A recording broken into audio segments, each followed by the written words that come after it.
Welcome to the Pointy End. I'm Keith Sutherland. Today my guest is Lisa Chester, re-elected member for federal seat of Bendigo. Welcome, Lisa, and congratulations. Thank you, and I'm really excited to be re-elected. I really love being our rep in our federal parliament, so it's always quite humbling.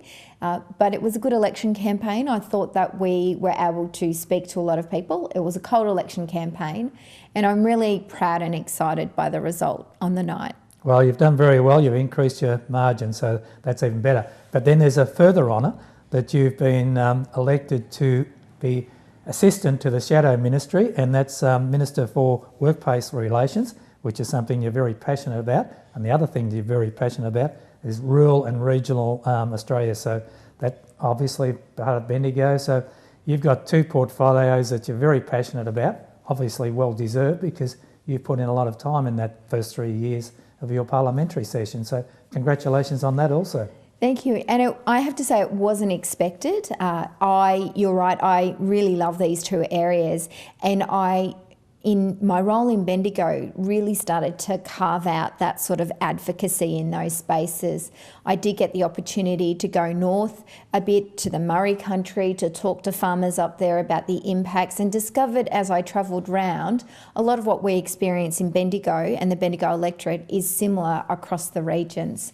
So I'm hoping and saying that it was on merit, but I am really excited by the new challenge, and I think that for Bendigo and for being the rep, this will allow me to really advocate some of the directions and ideas that we've got that could actually benefit the whole Australia. We're great thinkers in this town, and just like Jacinta's been able to do at the state level, I believe that I'll be able to take some of our great ideas to that national forum with this new title that I've got, being the Assistant Minister in both of those areas, workplace relations and also rural and regional Australia. Well, your political party did very well because from an area that people weren't expecting it to be so close, it was at the end of the day between Labor and the coalition between Liberal and National Party. There's only about 40 to 50,000 votes across the board, so you've done exceptionally well. So all goes well for the future if the Labor Party continues to grow, and at the next election, hopefully we'll have a federal minister, so that'll be wonderful. I should say though, I always thought it was going to be close. I know that in the political bubble, in the political media bubble, they thought it wouldn't be. But the reason why I believed it was always going to be a close election is because of issues that were really motivating people in this election. I know there's been lots of criticism of Labor for our Medicare campaign, but the fact is people are struggling to pay for healthcare costs. People are, having to pay more today than they ever have had to before. The Liberal government have formed, they've tried to cut a number of services and cut funding from Medicare, and that makes people really scared. And that's just one of those issues that went to the top of the list of priorities when people were walking into the ballot box. And I think that that's why you saw areas like Bendigo, areas like the whole of Tasmania, parts of Queensland. It was those outer urban and regional centres that swung to Labor because of those issues, cost of living costs and pressures on the families that really motivated them to change their vote in this election.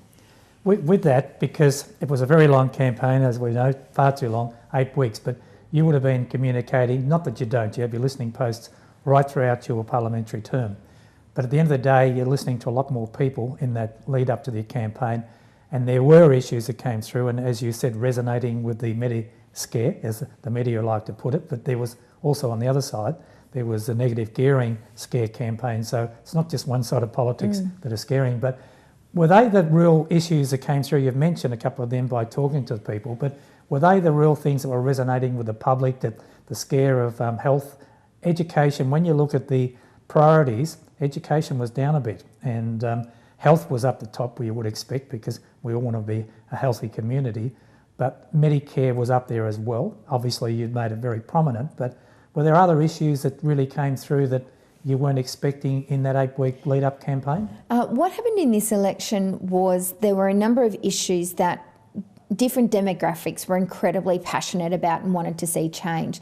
So mums of younger kids, their kids might just be starting primary school or might be going into kindergarten, were motivated by education and around education funding, because they were thinking about the next sort of 15 years of their young child's life. So that was a top issue for them. For older people living in our smaller towns, the CFA was an issue, but they were older people living in smaller towns. It wasn't an issue for the city of Greater Bendigo, for example. NBN though, telecommunications, continued strongly throughout the whole election campaign to be an issue that people wanted to know what the plan was and wanted to know what the solution was. And so from the beginning of the campaign to the end of campaign, that was one of those issues like healthcare that kind of cut through a number of demographics where they're saying, yes, I want to see change. The one that did catch me off guard, I knew it would be an issue, but I didn't quite appreciate how much of an issue it would be, was around job opportunities and job security. So a lot of older people saying, I'm 50, I'm 55, why am I done? You know, I want to keep working. And the way in which people really understood our commitments, Labor's commitments around Centrelink, hiring more people, seeing more public servants come and work in Centrelink, that was another area where we didn't expect it to have quite the appeal that it had to people in the community. Of course, when it gets to 3 days before the election and we're handing out how-to votes, and I know we're sitting across from Valentine's where we had the early voting, the closer you get to election day, the more it's about people just want to get it done. Yeah. Just coming back to the CFA, because it has been an issue and Daniel Andrews didn't really help you. I noticed when I went through all those details from the Essential poll last night, that 17% did have an effect on the CFA. So it's possible that you lost 1 or 2 seats. You didn't lose one, but you've lost one in Victoria, but there was a possibility of winning one of Corangamite. So it did have an effect. 17% was higher than what I expected. Daniel Andrews did dismiss it as not being an issue. I know the Liberal Party ran solely in Victoria on a state issue, but it did get traction. So he really didn't help you, Daniel Andrews, and it was an issue that probably didn't need to come up, but these things come up when there's going to be an election because that's the only time you get noticed. What I find really frustrating about the CFA issue as a regional MP is that to this day, a few weeks after the election, our CFA is still bitterly divided. And there's been no talk of it since, or very little talk of it since, because it was used as the Liberal Party as their major political weapon in the state of Victoria. But yet, where are they now? They've divided our rural fire services. The CFA, we've got volunteers on one side, some of them confused. We've got some volunteers in the middle saying, look, we don't want this division. And then we have our career firefighters on the other side. Here in Bendigo, I am really grateful and really proud that our integrated stations, where we've got career and volunteer firefighters, are still very strong and close together. And then all of the other Bendigo volunteer firefighter stations, the ones that are in town, have a very good working relationship with our career firefighters. But the further south you go, where they don't have that working relationship with career firefighters, that's where a lot of the confusion is, and that's where a lot of volunteer firefighters are angry. The impact it had on the election campaign was it basically became the story. And it was the first, second and third media story every night for 3 weeks. So I was disappointed that we weren't having a metro media that was responding to federal election issues and the kind of government that we want at a federal level. Instead, it was distracted by, like you said, a state issue.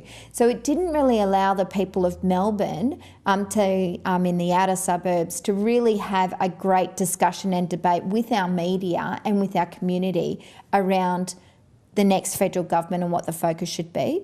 We're really lucky here in Bendigo that we have our own media market. So there was more of a balanced approach to that issue, but also to the election.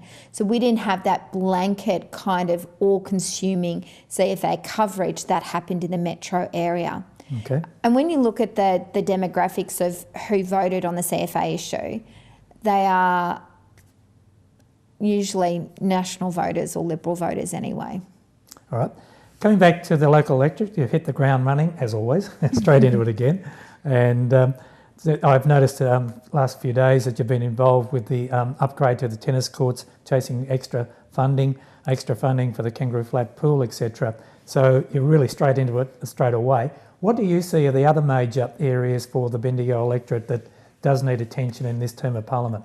I have always been a strong advocate for the Bendigo Chinese Association and the Golden Dragon Museum. So, and that's one of those kind of tough realities of being in opposition, that your election commitments, you have to fight that bit harder to get the other side to now make it a matching commitment of that. So we do need to make sure that we find the funding to restore Sun Lung and purchase a new dragon, but also too, looking forward to learning more about the Golden Dragons Museum's plans for their precinct. We've got the art gallery, which has been upgraded. We've got the Soldiers Institute and War Memorial, which is being upgraded. As you move down the corridor, it's the Bendigo Chinese Association and Golden Dragon Museum precinct that I think is the next area that needs to be focused on.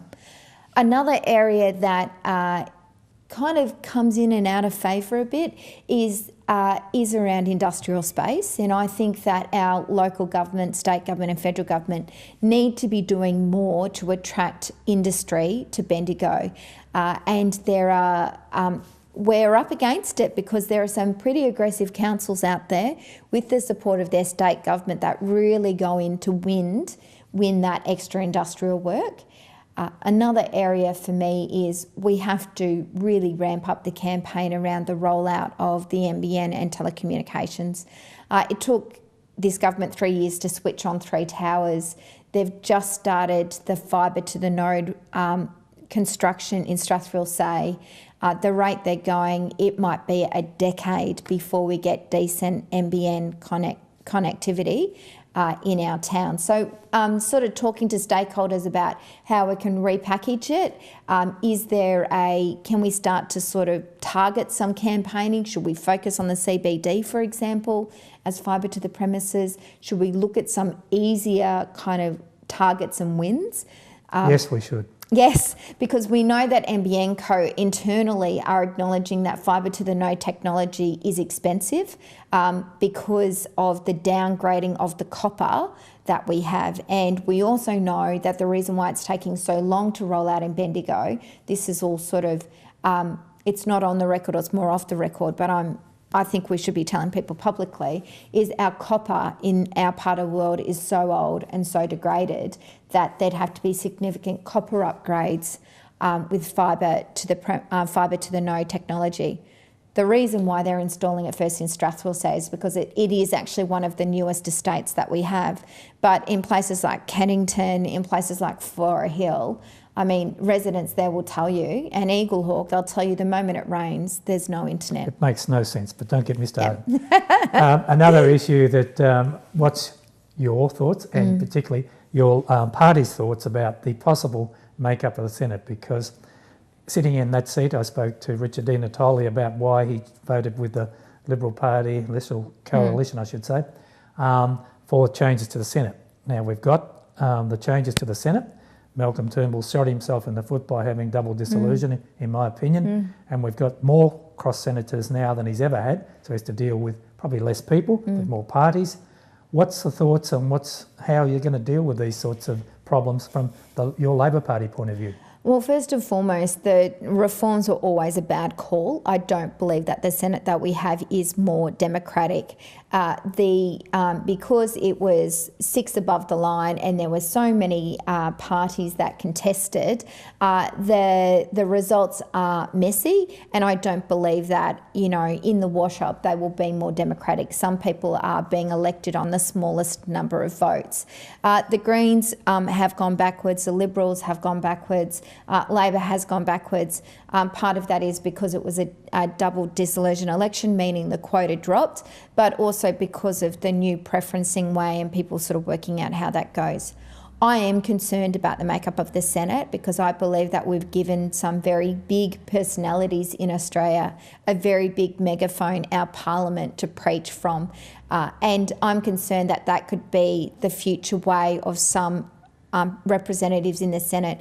If you've got a big wad of cash, if you're able to get a bit of a media following or profile, if you are one of those big personalities, that you might get into Parliament, not necessarily for the right reasons. So we're going to have to work hard to make sure that those senators do actually do the job that they're elected to do.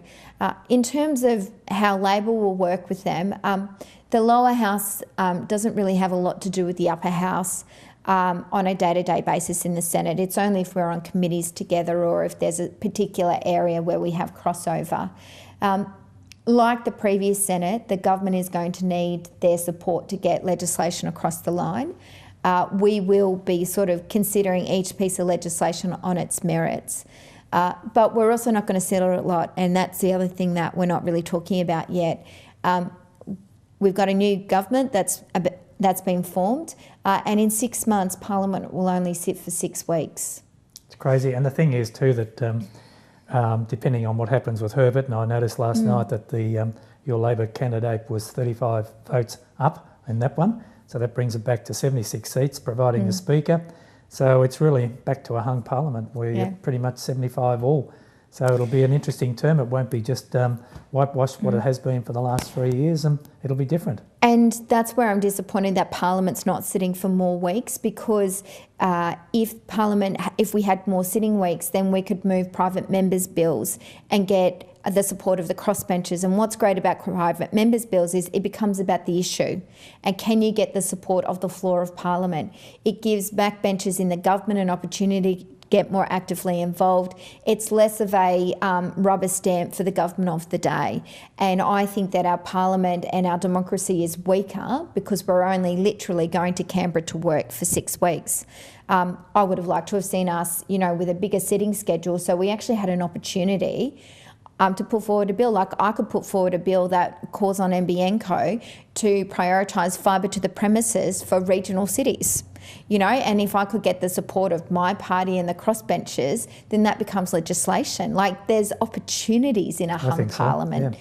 And so I'm disappointed we're not sitting for more weeks to give that Parliament an opportunity to do some more bipartisan work or tripartisan work or parliamentary work for our communities. Well, Lisa, great catch up with you again. Congratulations again on being re-elected to the federal seat of Bendigo. Also, the elevation to the outer ministry in the shadow. I think it's fantastic. Great for you, great for Bendigo, and great for all of us. So thank you for appearing on the Pointy End program today. Thank you very much for having me back on the program, Keith. And I'll always be the federal member for Bendigo, first and foremost. Thank you.